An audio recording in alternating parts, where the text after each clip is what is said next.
Are you ready to go?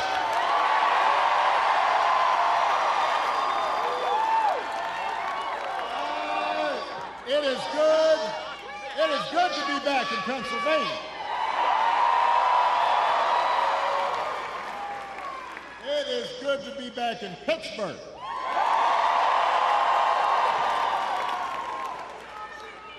I love Pittsburgh.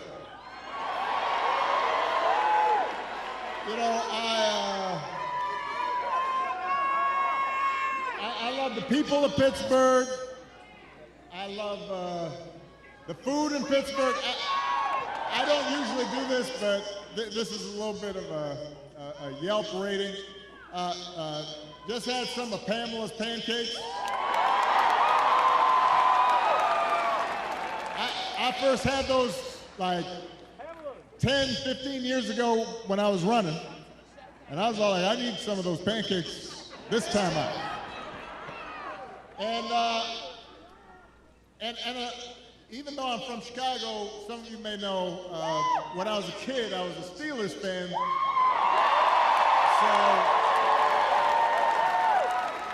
And watching the Steelers this season, it seems I'm not the only guy from Chicago who likes being in Pittsburgh. Because so far, Justin Fields is doing pretty good. Now, before we get started, we have a little bit of work to do here. All right, so I want everybody to be, just settle in. We got some work to do. Before we get started, I did want to say that we are, heartbroken about the loss of life in Florida, North Carolina, states across the Southwest. We are thinking about people, families whose lives have been upended by the storms over the last couple of weeks. I could not be more grateful for the first responders and FEMA professionals who have put themselves in harm's way to try and help.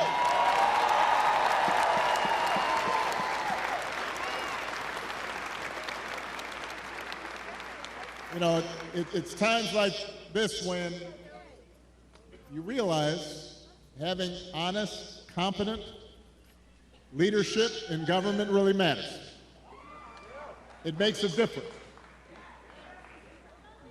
And today I'm asking you to vote for some of those leaders, including some folks we need working with your outstanding governor, who you just heard from, Governor Josh Shapiro. We need them in Harrisburg. So we need you to vote for your next Auditor General, Malcolm Kenyatta. Your next Attorney General, Eugene DePasquale. Your next State Treasurer, Eric McClellan. And my buddy, your outstanding United States Senator Bob Casey.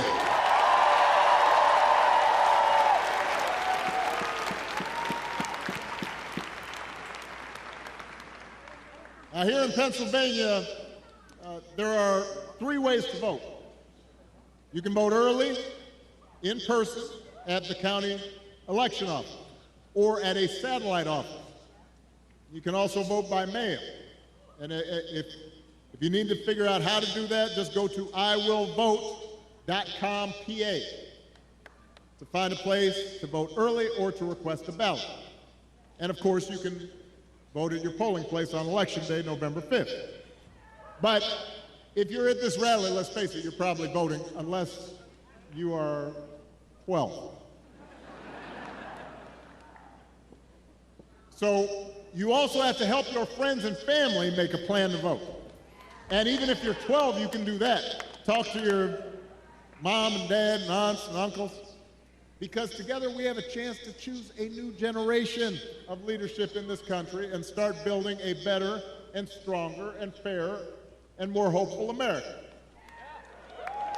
Now, you've already heard tonight, this election is going to be tight, because there are a lot of Americans who are still struggling out there. They're still striving to make life better for themselves, for their families, and for their kids. And let's face it, as a country, we've been through a lot these last few years. We had a historic pandemic wreaking havoc on communities and businesses. Disruptions from the pandemic then caused prices to spike, and that put a strain on family budgets. And in many ways, it's felt like the aspirations of working people have taken a back seat to the priorities of the rich and the powerful. So I get it, why people are looking to shake things up. I mean, I am the hopey-changey guy. So I understand people feeling frustrated and feeling we can do better. What I cannot understand is why anybody would think that Donald Trump will shake things up in a way that is good for you, Pennsylvania. I don't understand that.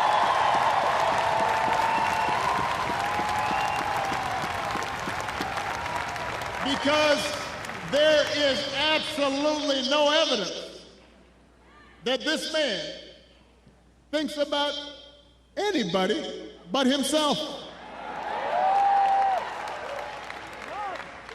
I've said it before.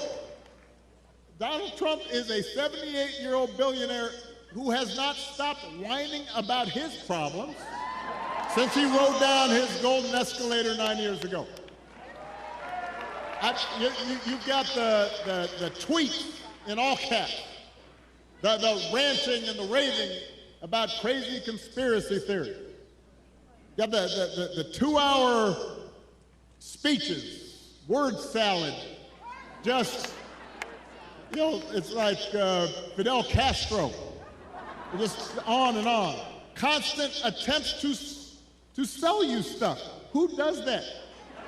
Selling you gold sneakers and a $100,000 watch and most recently a Trump Bible. You know, he wants you to buy the Word of God, Donald Trump edition. Got his name right there next to Matthew and Luke. I mean, you could not make this stuff up.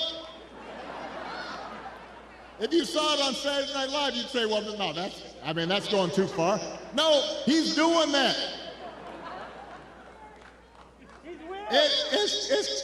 It's crazy. And the reason he does it is because all he cares about is his ego and his money and his status. He's not thinking about you. Donald Trump sees power as nothing more than a means to an end. He wants the middle class to pay the price for another huge tax cut that would mostly help him and his country club buddies. Doesn't care if he costs more women their reproductive freedoms because it won't make a difference in his life. Do not boo. Vote.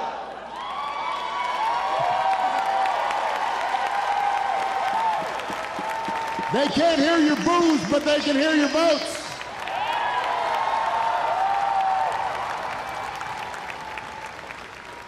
Most of all, Donald Trump wants us to think that this country is hopelessly divided between us and them, between the quote-unquote real Americans who support him and the outsiders who don't.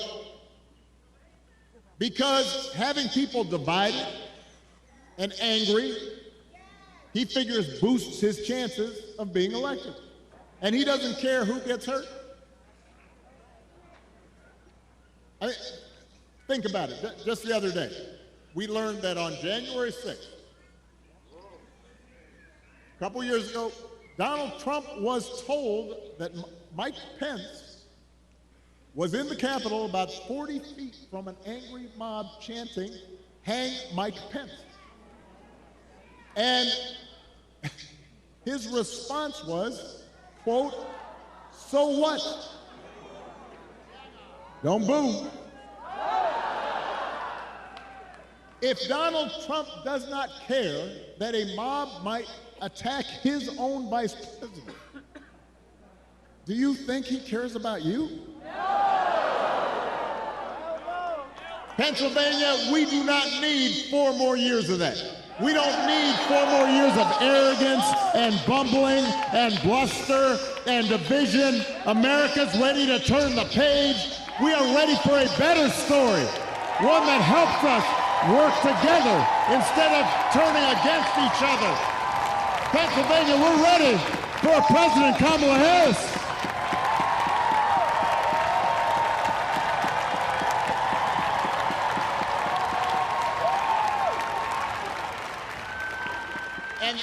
And the good news is Kamala Harris is ready to do the job.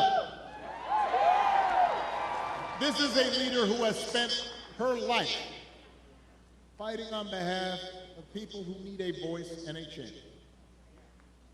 Somebody who was raised in the middle class, who worked a summer job at McDonald's while she earned a degree, who believes in the values that built this country. Somebody who has served with distinction in every office that she has ever held. I think we probably had a fainting spell back there. So let's make space for the emergency folks. This happens sometimes. Everybody bend their knees a little bit. You've been standing for a while. You can dance if you want. I just suggest bend your knees. But she'll be okay. Kamala is as prepared for the job as any nominee for president has ever been. That's who Kamala is.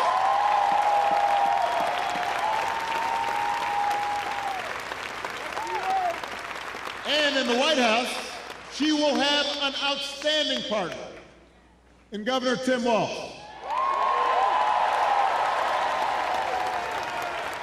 Tim is a veteran, he is a teacher, he's a coach, he's a hunter.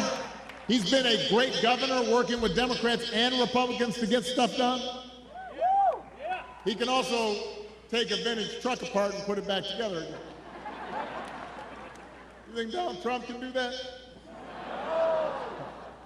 For that matter, do you think Donald Trump has ever changed a tire in his life? I'm just trying to picture.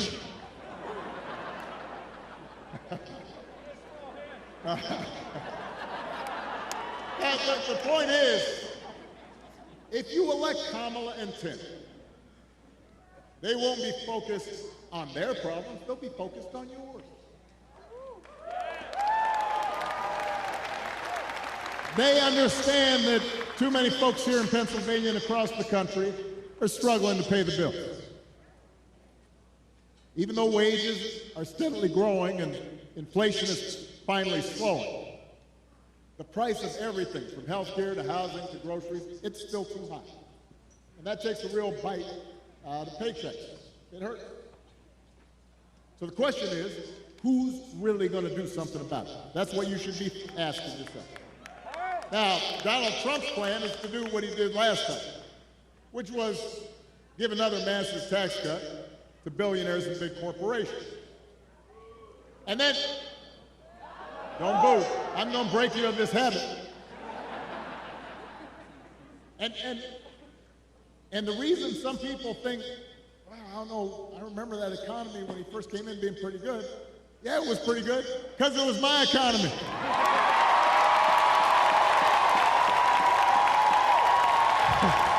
We had 75 straight months of job growth that I handed over to him. It wasn't something he did.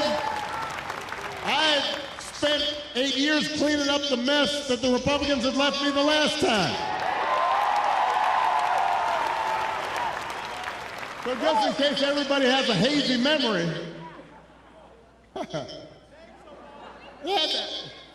he didn't do nothing except those big tax cuts.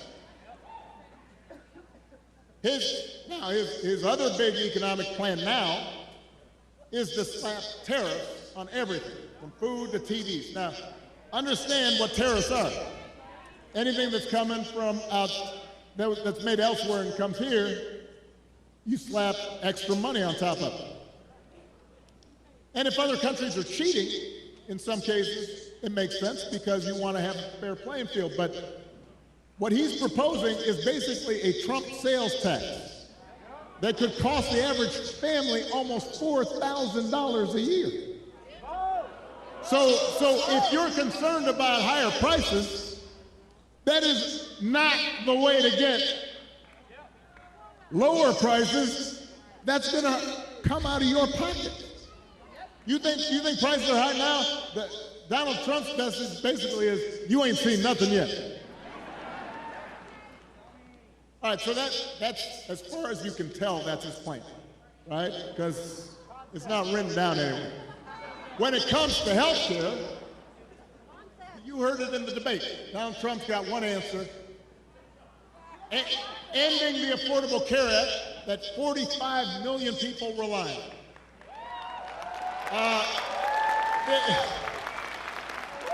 The other day, his running mate, J.D. Vance, had you gotta vote. The other day, his running mate had the nerve to say, Donald Trump salvaged the Affordable Care Act.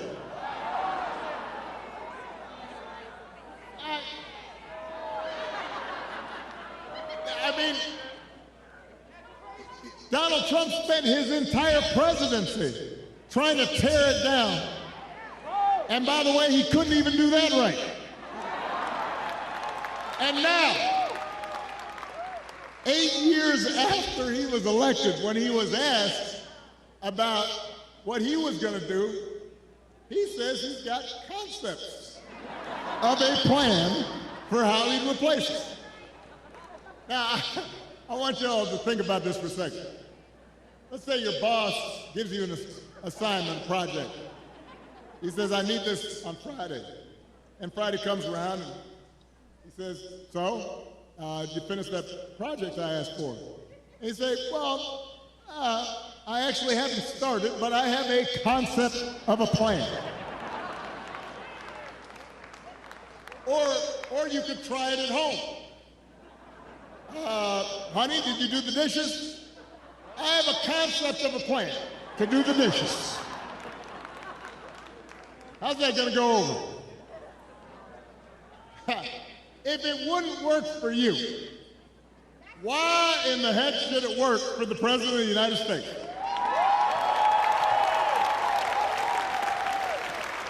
But the good news is, Kamala Harris, she doesn't have concepts for a plan. She has an actual plan to make your life better.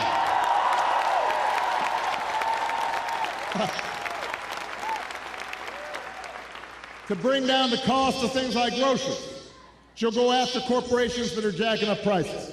Just like she went after big banks and for-profit colleges when she was an attorney general in California. And believe me, when she does, nobody's going to want to stand in her way. I remember after the home mortgage crisis, Kamala pushed me and my administration harder than any other attorney general in the country to make sure homeowners got a fair settlement. It did not matter that she was pushing a Democratic administration. She was not going to let anybody stop her from winning as much relief as possible for the families who deserved it. And because of the work she did, those families got billions more than they would have otherwise got. That's the kind of president Kamala Harris will be.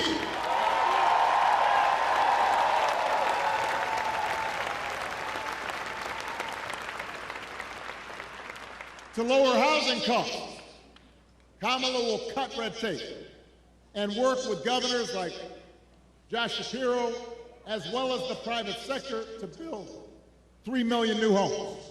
And she'll give first-time home buyers up to $25,000 to help with the down payment. Plans, concrete plans.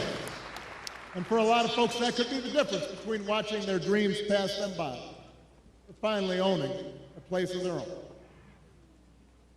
To lower health care costs, Kamala already worked with Joe Biden to take on the drug companies and bring down the cost of insulin and hearing aids and more than 50 prescription drugs And as president, she will never stop working to limit out-of-pocket costs and protect your care. That's who Kamala is. She's got a track record of doing it. And here's the big one. Instead of giving more tax breaks to billionaires and raising prices on working families, Kamala will give a tax cut to 100 million middle class and working people here in America.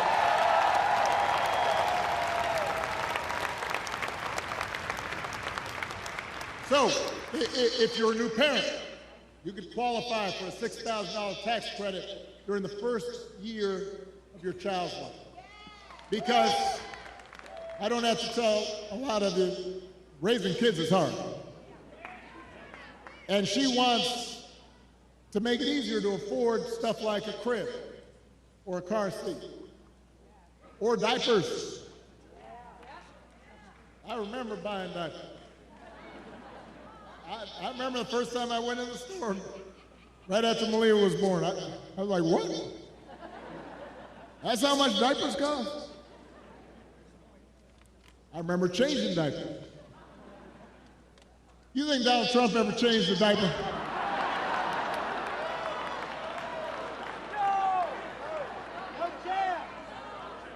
Yeah.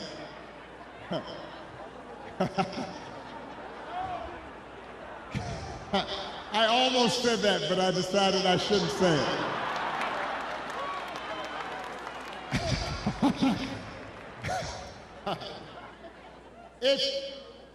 If you're starting a small business, Kamala Harris will give you a $50,000 tax credit to help you get it off the ground. That's who Kamala Harris is. That's what she stands for. So with Kamala, you've got actual plans.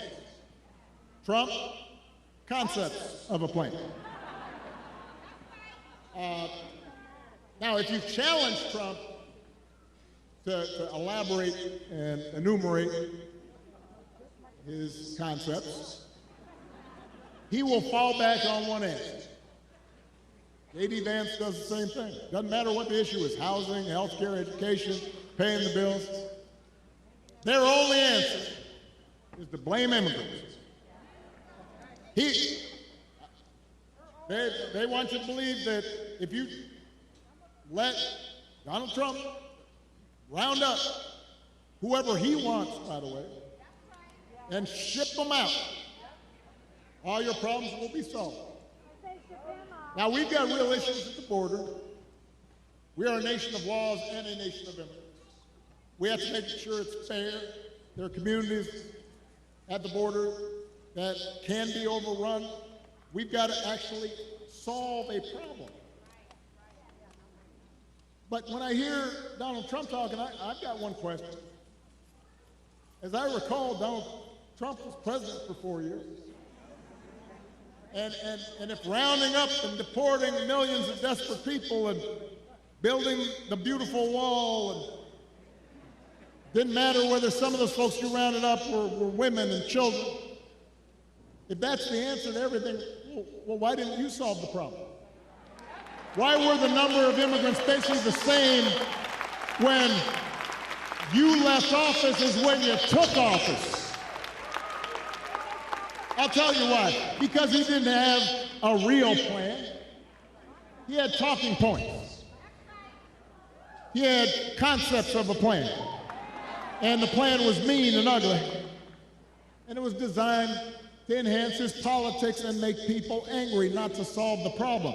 You know what would actually help bring order to the border and fix our immigration system?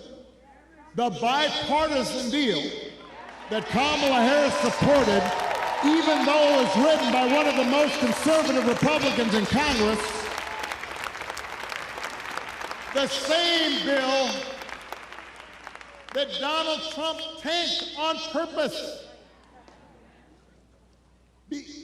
because he thinks fear-mongering is how he's going to win this election. He told Republicans, even the ones who had originally supported, don't vote for it, because he doesn't want the problem solved.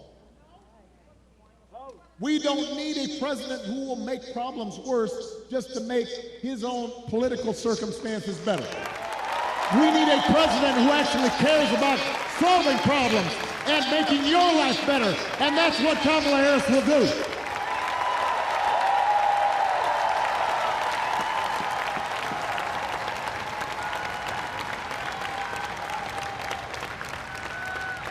And to help her do it, she will need a Senate full of serious public servants like Bob Casey.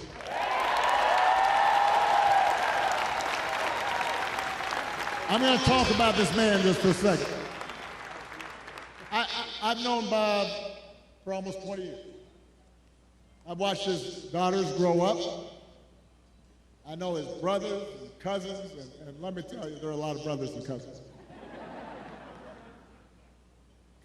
And I can tell you that no one is more humble and more honest and more rooted in his community and has more integrity than Bob Casey.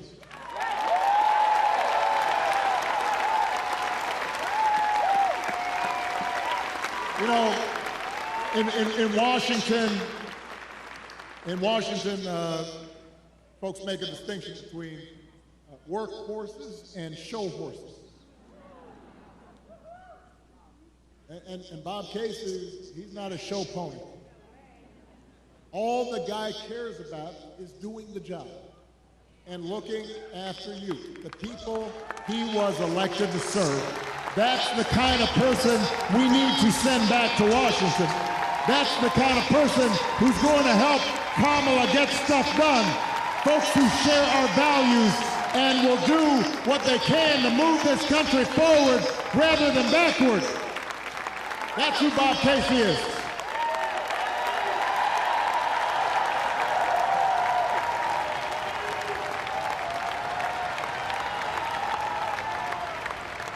Now, one of those values is freedom. And during election time, there are a lot of flags and there's a lot of talk about freedom. So let me talk about that just for a second. Because I don't think we've ever had an election with candidates who understand freedom more differently. For Donald Trump and his cronies, freedom means that the powerful can do whatever they please. Fire workers for trying to organize a union. Dodge paying their fair share of taxes. Try to throw out your votes when they lose an election. Control what women can and can't do with their bodies. In other words, for Trump, freedom is getting away with stuff.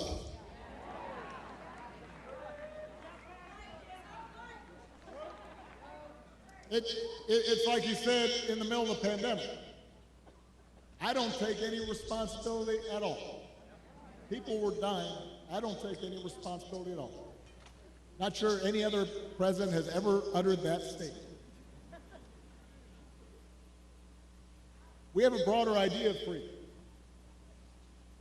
We believe in the freedom to provide for our families if we're willing to work.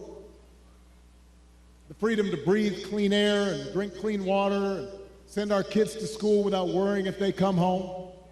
We believe that true freedom gives each of us the right to make decisions about our own life, how we worship, who we marry, what our family looks like.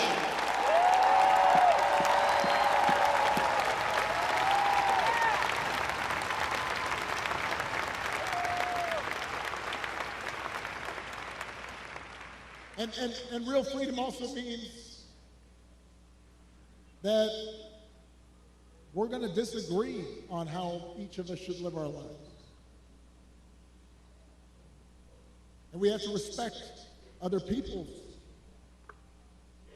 views on these issues. You know, I've always said there are good people of conscience on both sides of the abortion divide. I respect anyone whose faith tells them that it isn't something they support.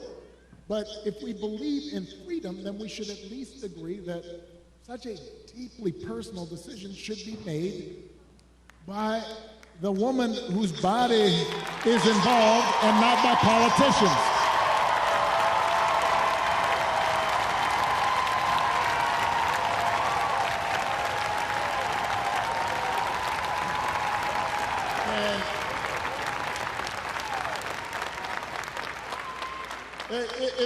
It has been fascinating to watch Donald Trump just tie himself into a pretzel on this issue. I mean, when he ran for president the first time, he said he would support punishing women who got an abortion. That's what he said. Thank you. Now, well, a couple weeks ago, what did he say?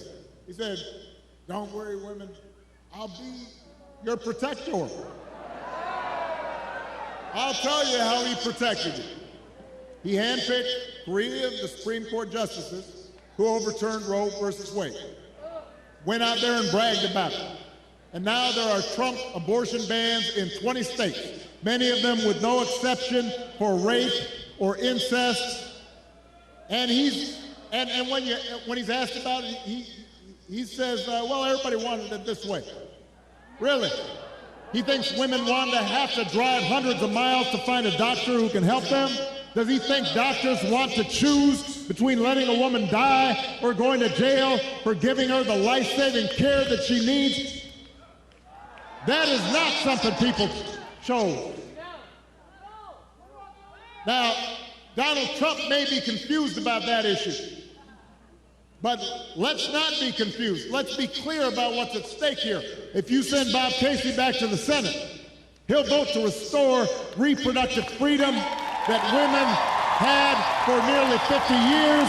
And if Congress passes that bill, Kamala Harris will sign it into law.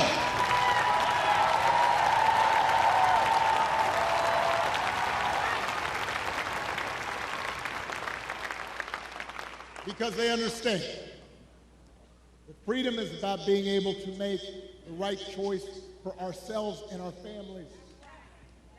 It's about recognizing that other people have the freedom to make their own choices, even if they're different from ours. And it's an example of how,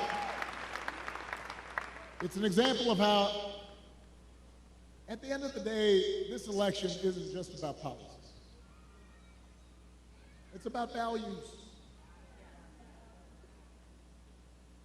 It's about who we are and how we treat each other. And the example we want to set for our children and for their children. And it's about character. You know, some of you know that when I was growing up, I didn't have a father in the house. But I did have plenty of people around me. Stepfather, grandparents, teachers, coaches, most of all my mom, who taught me the difference between right and wrong, who showed me what it meant to have integrity and to be honest and to be responsible and to work hard and to treat other people like we wanted them to treat us. And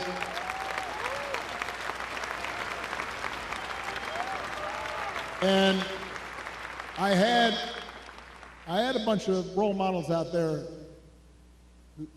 who helped raise me to become a man, and I made mistakes, and sometimes I didn't live up to those values that had been taught the way I should have, and I was checked and I was corrected, and I internalized those values, and I tried to live up to them.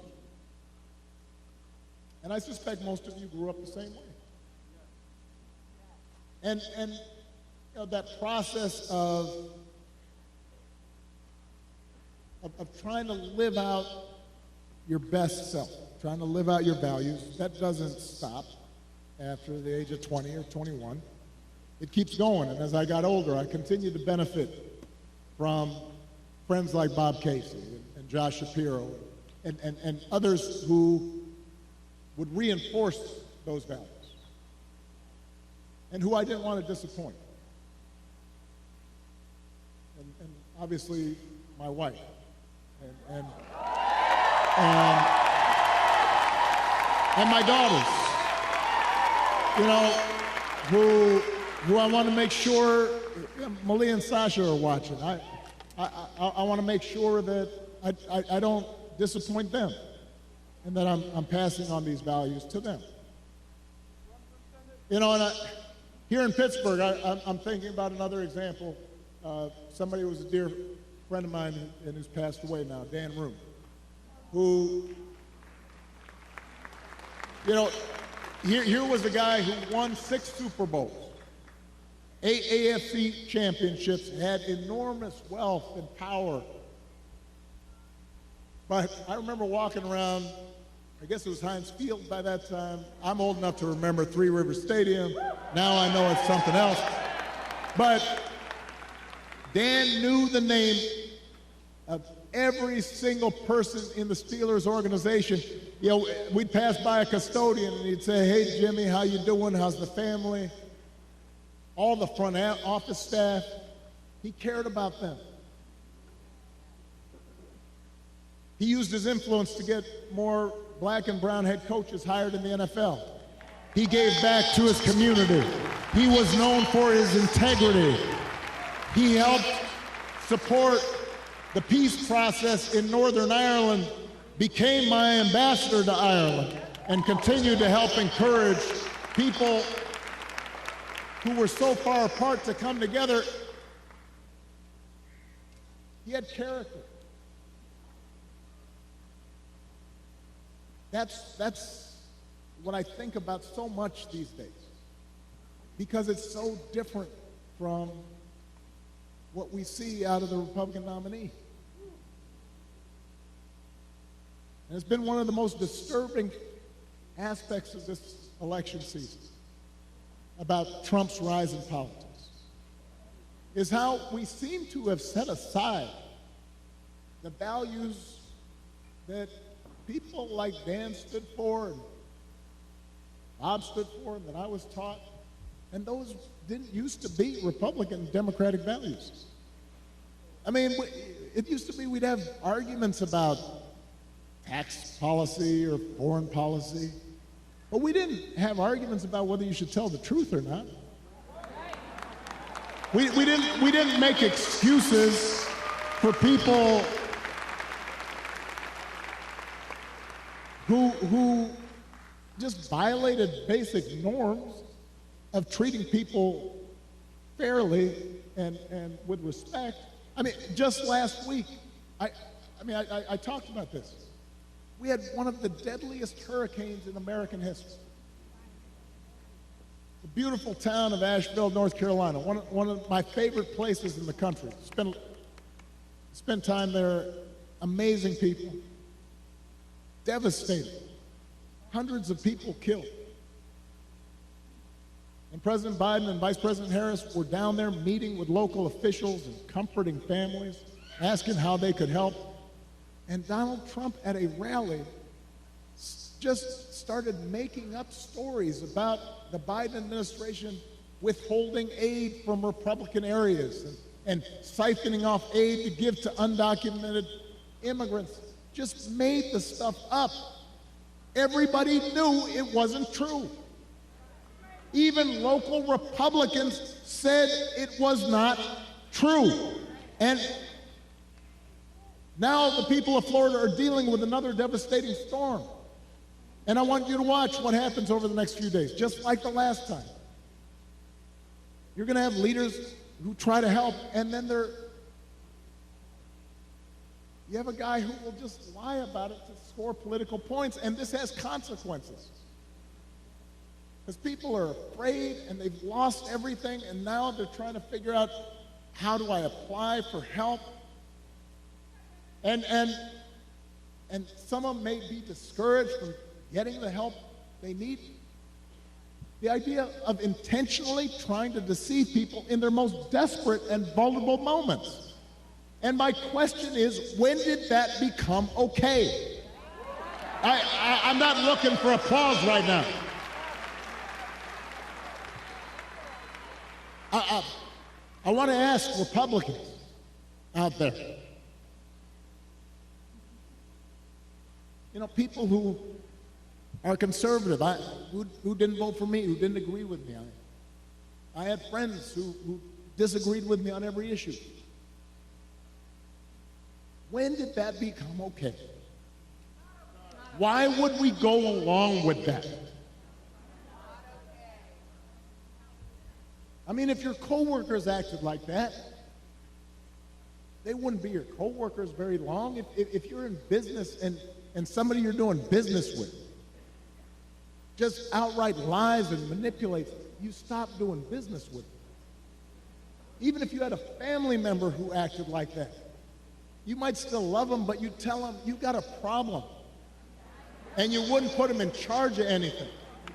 And yet, when Donald Trump lies or cheats or shows utter disregard for our Constitution, when he calls POWs losers or fellow citizens vermin, people make excuses for it. They think it's okay. They think, well, at least he's owning the libs. He's really sticking it to them. It's okay as long as our side wins. And by the way, I'm sorry, gentlemen, I've noticed this especially with some men who seem to think Trump's behavior, the bullying and the putting people down, is a sign of strength. And I am here to tell you that is not what real strength is. It never has been. Real strength is about working hard and carrying a heavy load without complaining. Real strength is about taking responsibility for your actions and telling the truth even when it's inconvenient. Real strength is about helping people who need it and standing up for those who can't always stand up for themselves. That is what we should want for our daughters and for our sons, and that is what I want to see in a president of the United States of America.